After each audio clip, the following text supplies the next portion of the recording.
Hello मेरे प्यारे बच्चों, मेरा नाम है रवि वर्मा और आज मैं आया हूँ प्रज्ञा मैम के साथ। Hello, good evening students. तो आज हम लोग आपके सामने प्रस्तुत हुए हैं। उसका मेन उद्देश्य है कि अभी आपके एग्जाम में लगभग 3.5 महीने बचे हुए हैं और हम चाहते हैं कि इन 3.5 महीनों का आप अच्छे से यूज करें, मैक्स टू मैक्स इसका बेनिफिट लें और अपना जो जर्नी है उसको आप अपने सही पाथ पे रखें। मैं प्रज्ञा मैम को बोलूंगा कि कुछ बच्चों को टिप्स दीजिए कि इन 3.5 महीने में पढ़ के किस तरीके से ये कट ऑफ से भी ज्यादा मार्क्स ला सकते हैं। देखिए, एक तो आप जिस भी कैटेगरी के हैं अपने कट ऑफ्स को आप पहले पीवाई मतलब कि जो भी आपका प्रीवियस कट ऑफ्स गया है उसके हिसाब से आप एनालाइज कर लें। प्रीवियस ईयर मतलब 2024 का, लेकिन 2024 में कट ऑफ मैडम थोड़ा ज़्यादा गया था कि थोड़ा स्कैम और पेपर लीक वगैरह इस टाइप का अफवाह उड़े थे। अफवाह बोलिए या जो भी है, क्योंकि वो तो जांच ही नहीं हुआ था तो कुछ बोला ही नहीं जा सकता।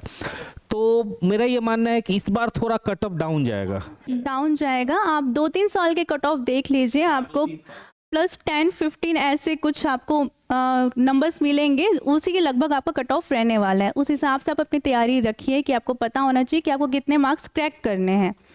इसके अलावा ये कि आप एक तो PYQs एनालाइज करिए कि कौन से स्कोरिंग टॉपिक्स है, क्योंकि बेटा आपको हार्ड वर्क के अलावा स्मार्ट वर्क भी करना है। तो सिर्फ आप बिल्कुल भेड़ बकरी की दौड़ में नहीं जा सकते हो, आपको थोड़ा उनसे हट के भी काम करना है। तो आप स्मार्ट वर्क करिए, आप एनालाइज करिए कि कौन से टॉपिक से ज़्यादा क्वेश्चंस आ रहे हैं, आप उनको अच्छे से प्रैक्टिस करिए, उनमें अपना कमांड लाइए और ज़्यादा से ज़्यादा नंबर ऑफ टेस्ट आप दीजिए। टेस्ट में अपने क्वेश्चंस को आप दीजिए, टाइम मैनेज करना सीखिए।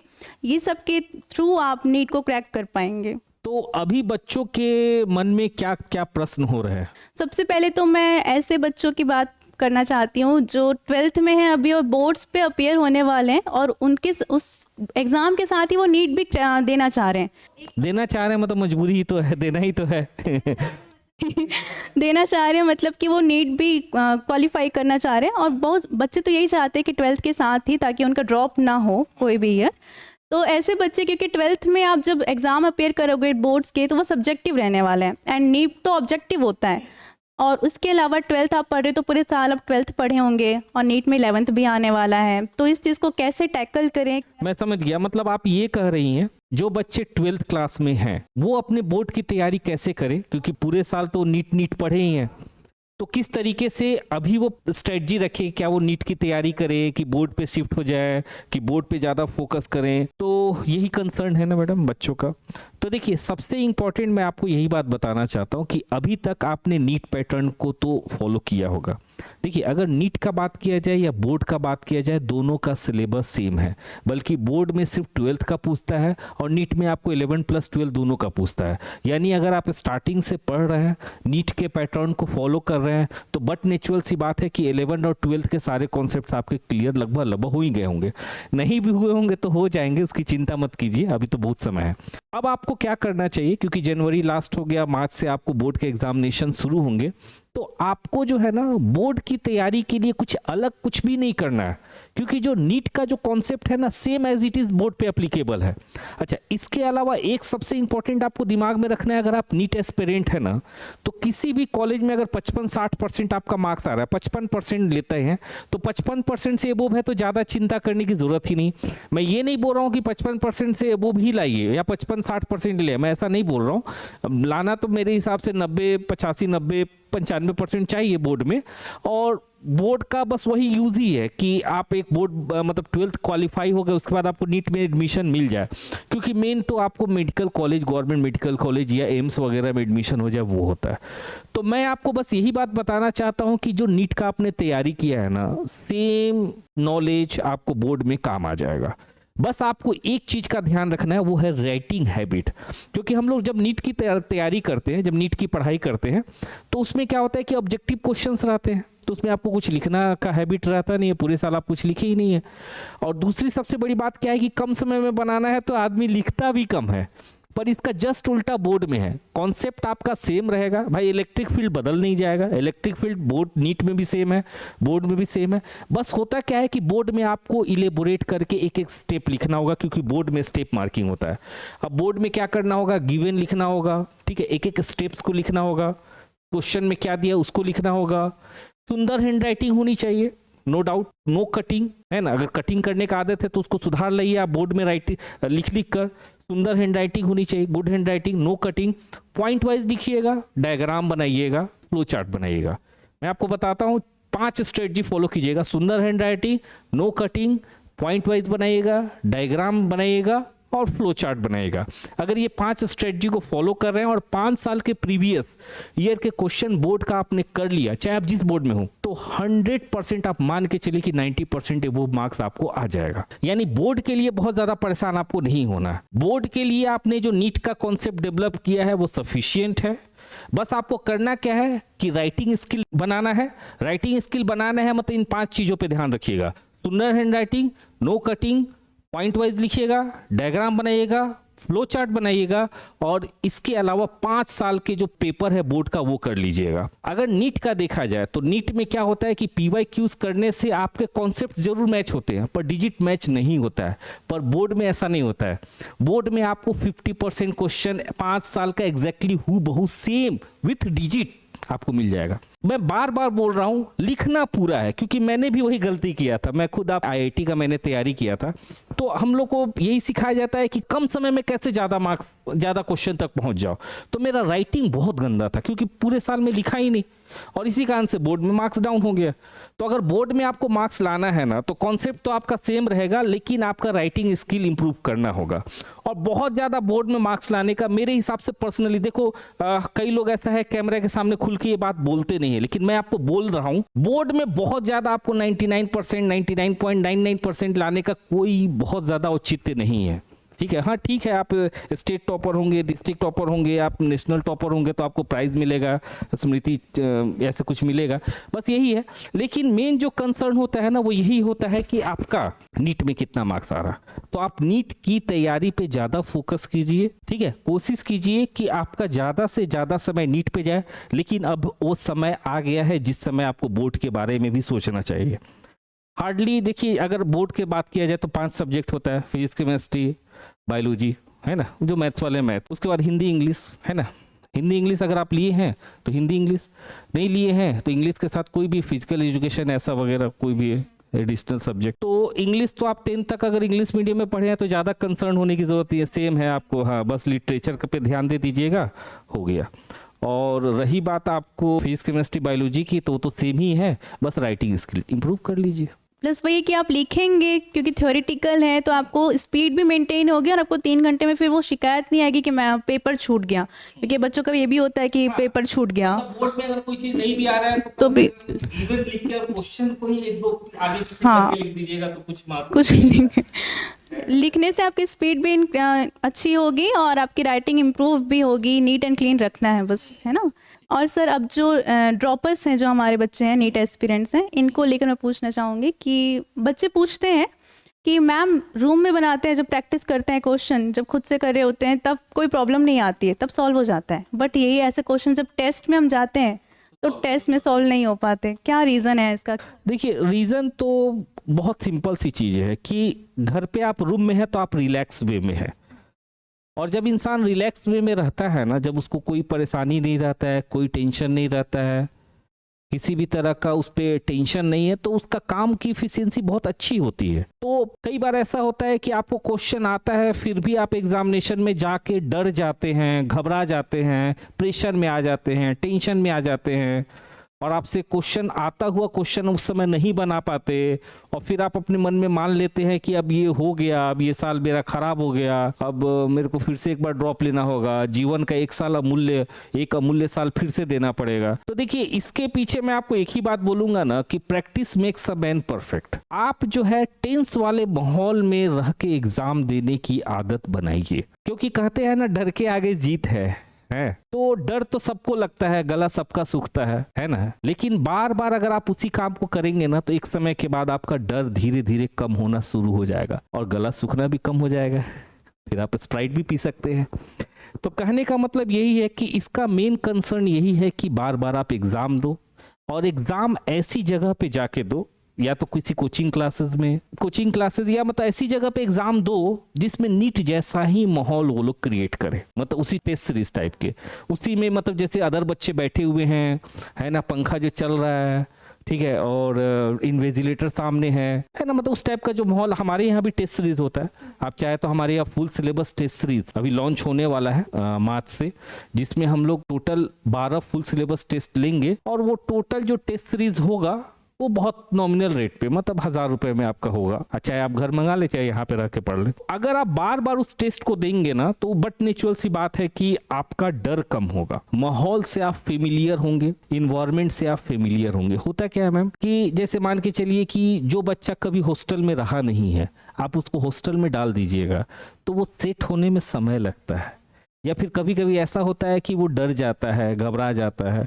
और अगर वही चीज आप हॉस्टल में पहले से 3-4 साल रहे हुए हैं, तो आप किसी भी हॉस्टल में आपको डाल दिया जाए फर्क ही नहीं पड़ेगा। तो एग्जामिनेशन का माहौल और एग्जामिनेशन का प्रेशर अगर आपने पहले बार बार फील किया है और उस चीजों को फेस किया है, तो ये आपके जदोजिहान में आ जाएगा, फिर आपको हैबिट हो जाएगा, फिर आपको दिक्कत नहीं आएगी। एक तो ये है। दूसरा है प्रैक्टिस। प्रैक्टिस क्या है कि देखिए, बहुत सारे लोगों को बहुत सारे नॉलेज है, पर वो नॉलेज क्या उनको सही समय पे काम आ पा रहा है? नहीं, वही भूल जा रहे, स्किप हो जा रहा है। तो आप, वही बोल रहा हूँ कि आप बार बार टेस्ट दीजिए। मैं बार बार यही बात बोलूंगा, मेरे जितने भी सेशंस होते हैं, पॉडकास्ट होते हैं, या जितने भी मैं बच्चों से, पेरेंट्स से मिलता हूँ, मैं यही बात बोलता हूँ कि आपको तो डेली एक टेस्ट देना चाहिए। क्या लगभग 720 का नहीं तो कम से कम 100-200 मार्क्स का डेली एक टेस्ट दो, डेली एक टेस्ट दो, डेली एक टेस्ट दो।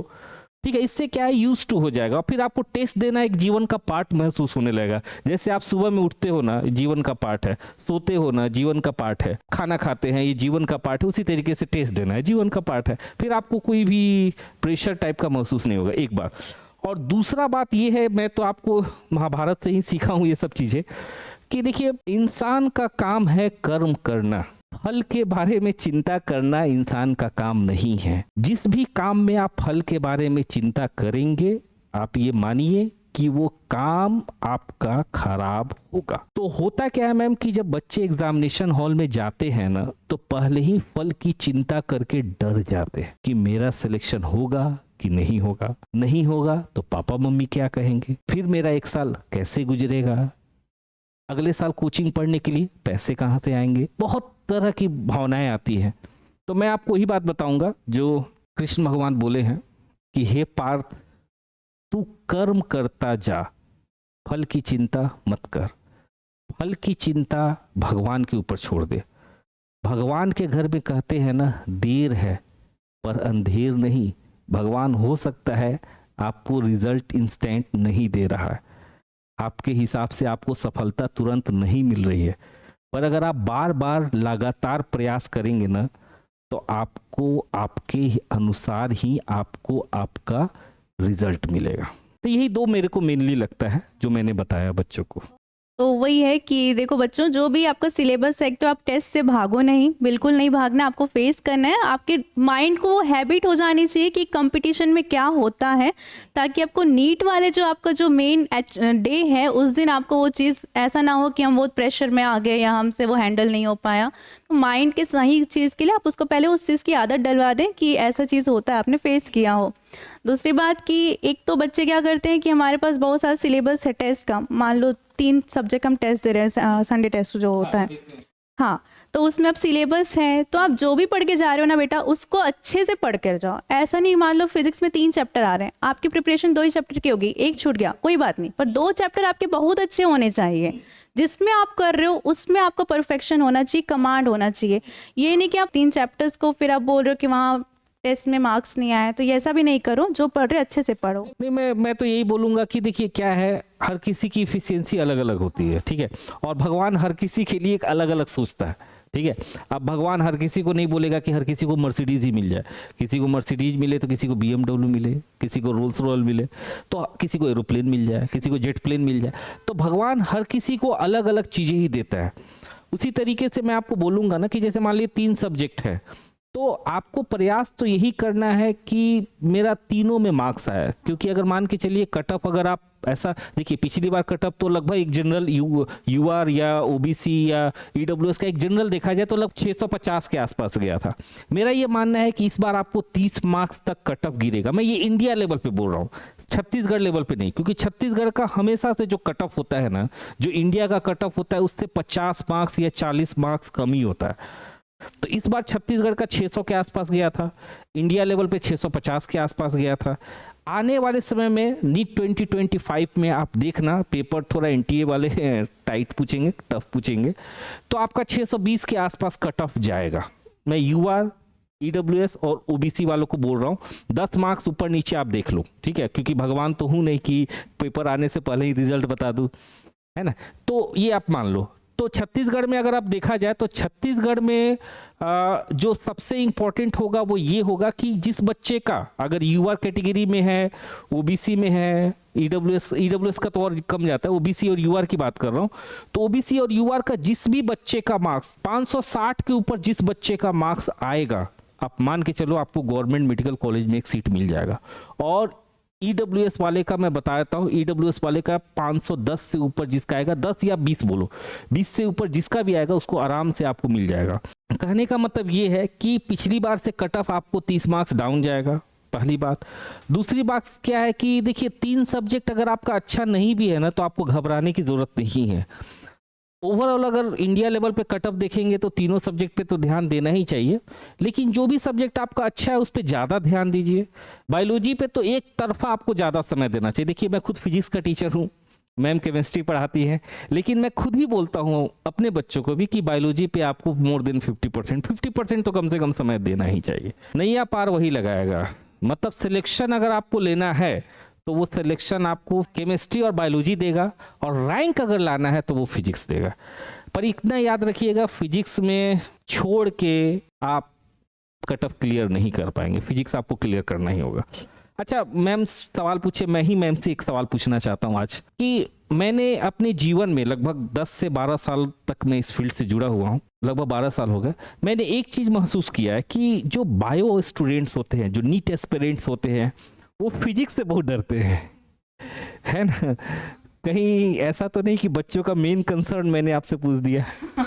है one of the main concern है, तो फिजिक्स से बहुत डरते हैं। इसके पीछे क्या लॉजिक है? एक तो सर क्योंकि बायोलॉजी जो है थ्योरेटिकल पोर्शन है, एंड फिजिक्स क्या है कि आपको मैथमेटिकल पोर्शन आता है उसमें बहुत ज़्यादा, तो बच्चे बायो वाले बच्चे ऑलरेडी मैथ से भागते होते हैं क्योंकि वो कैलकुलेशन में उतना अच्छा कमांड नहीं कर पाते हैं। क्यों नहीं कर पाते, यही तो पूछ रहा हूँ। देखिए अगर कोई बच्चा नहीं देखिए क्या होता है, अगर मान लीजिए कोई बच्चा ठीक से दौड़ नहीं पा रहा है, इसका बट नेचुरल सी बात है, उसको बचपन से दौड़ना ठीक से सिखाया नहीं गया।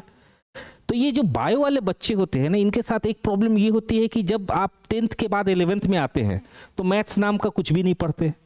जबकि मैं खुद सीबीएसई तब बोलूँगा या फिर जो भी हमारे देश का एजुकेशन सिस्टम है, मैं उनको रिक्वेस्ट करूँगा कि जो बायो वाले बच्चे हैं उनके लिए भी आप एज अ मैथ्स कंपलसरी रखिए, भले उसमें 4 चैप्टर ही ऐड कीजिए, पर ऐड जरूर कीजिए। अब जिनको मैथ्स में इंटरेस्ट होता है सर वो बायो मैथ्स लेते हैं। नहीं वो नहीं बोल रहा हूँ, बायो मैथ्स लेते हैं। एक्चुअल में क्या है, देखिए आप फिजिक्स पढ़ रही हैं, तो जब तक आप मैथ्स का 4 चैप्टर नहीं जानिएगा, कौन सा 4 चैप्टर, हाँ डिफरेंशिएशन हो गया, इंटीग्रेशन हो गया, वेक्टर हो गया, ट्रिगोमेट्री हो गया, तब तक आपको फिजिक्स नहीं बनेगा। तो बेटर ये है कि अगर हम पहले आपको बोल दिया हूँ कि मैं 5 मंजिला बनाइए और नीचे गड्ढा खोदने से मना कर दूं, तब कैसे बनाइएगा? तब तो अटपटा सा है ना। तो जो एजुकेशन डिपार्टमेंट है उसको कम से कम बायो ले या मैथ्स ले, वो अलग बात है। ये 4 चैप्टर, अच्छा इसका नाम अगर मैथ्स नहीं देना है तो आप इसका नाम बेसिक फिजिक्स कर दीजिए, है ना। और बेसिक मैथमेटिक्स बोल के हम लोग फिजिक्स में पढ़ाते हैं, और कोचिंग क्लासेस में तो वैसे पढ़ाया जाता है, उसमें दिक्कत नहीं है, पर स्कूल वाले नहीं पढ़ाते हैं। और इसी के कारण से उनका जो मेंटलिटी होता है वो कहीं ना कहीं आपको मैथ से दूर रहता है। क्योंकि मैं खुद बायो फील्ड की हूँ तो आप भी भागती हैं। मैं भागी इसलिए थी क्योंकि मेरे को तो 8th से ही मैथ्स पसंद नहीं था, और 10th में था ट्रिग्नोमेट्री वगैरह। तो 10th में तो जैसे होता क्या है कि पसंद बहुत सारी चीज़ें किसी को नहीं होती, लेकिन जब एग्जाम में पूछा जाता है तो उसको करना पड़ता है। तो आपसे 10th में मैथ्स पूछा गया तो आपने पढ़ा, और वैसे ही अगर मैं बोल दूं कि आपको 11th और 12th में भी बेसिक मैथमेटिक्स से क्वेश्चन पूछा जाएगा तो आप पढ़ती, और अगर उसको पढ़ती तो फिजिक्स भी ठीक रहता है, और फिजिक्स भी ठीक रहता तो आपको डर नहीं लगता। और डर नहीं क्योंकि कोई भी चीज़ हमको समझ नहीं पाता है ना, या फिर कोई भी चीज़ हम चीज़ों को समझ नहीं पाते हैं ना, तभी उस चीज़ से हम डरते हैं। तो गलती बच्चों की नहीं है, जो बायो वाले स्टूडेंट, हाँ वो थोड़ा सा इस तरीके से बनाया गया है कि वो चीज़ें हैं ही नहीं। तो मैं तो यही बात बोलूंगा कि फिजिक्स में जो पहला चैप्टर स्टार्ट होता है 11th क्लास में, यूनिट एंड मेजरमेंट, उसके पहले मैथ्स का 4 चैप्टर होना चाहिए। हाँ, कोचिंग्स में पढ़ाते हैं बेसिक मैथमेटिक्स। हाँ कोचिंग में तो पढ़ाते हैं, लेकिन बहुत सारे स्कूल बचपन में नहीं बताया गया ना। बच्चे कोचिंग में बहुत सारे ऐसे बच्चे होते हैं जो ड्रॉपर में आते हैं, 12th पास होने के बाद आते हैं। अगर उसको 11th के समय ही वो 4 चैप्टर पढ़ाया गया रहता तो 11th 12th के दरमियान वो डरता नहीं, तो कोचिंग में भी आके नहीं डरता। अब वो 11th 12th में ऑलरेडी डरा हुआ बच्चा है तो उसको तो कोचिंग में तो डर लगेगा ही ना, ऐसा हो जाता है। और जब तक वो संभले तब तक तो थोड़ा समय हो गया होता है, और तो फिर बच्चा फिर बायो में ही, क्योंकि उसका पूरा तरीके से इंटरेस्ट हट चुका होता है फिजिक्स से, कि अब आप हाँ, डर के मारे वो बच्चा उस चीज को छोड़ ही देता है और घबराने भी लगता है। मतलब मेन तो यही है, देखिए क्या होता है, इंटरेस्ट जगाने के लिए आपको उस चीज को समझ में भी आना चाहिए, ये सबसे बड़ी बात है। ठीक है, ओके सर। आप जो नेक्स्ट और जो बच्चों का कंसर्न है ड्रॉपर्स का, कि वही है कि टेस्ट में मार्क्स नहीं आ रहे, तो पेरेंट्स की तरफ से उनको काफ़ी प्रेशर रहता है कि उन पेरेंट्स को लग रहा है कि बच्चा अच्छा से नहीं पढ़ रहा, या जो बच्चे बाहर रह रहे हैं वो ध्यान नहीं दे रहे हैं।